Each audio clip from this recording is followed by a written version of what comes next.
Et que dans le fond, l'une des raisons du doute des agences, ce n'est pas, je le redis, la stratégie économique du gouvernement qui est validée et saluée. C'est la fragmentation de la vie politique. Autrement dit, le fait que le gouvernement a assez peu de soutien. Ah, donc c'est de la faute des autres Non, si vous êtes, pas du tout. Si vous êtes dégradé. Je lis la vie. Ouais. Moi, je prends toutes mes responsabilités. Si aujourd'hui nous avons un niveau de dette élevé, c'est pourquoi ?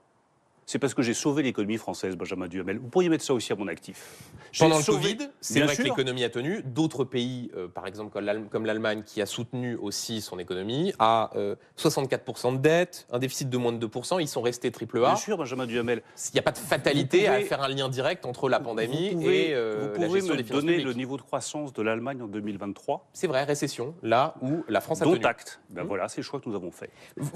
J'insiste là-dessus. Ouais. C'est le choix que nous avons fait. Éviter à la France la récession, éviter la casse sociale, éviter l'inquiétude de nos compatriotes qui ont eu à subir une augmentation de l'électricité, du gaz. Je les ai protégés. J'ai sauvé les usines.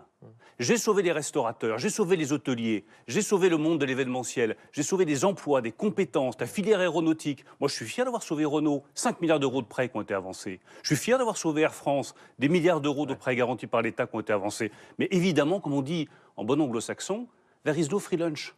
Il n'y a rien de gratuit.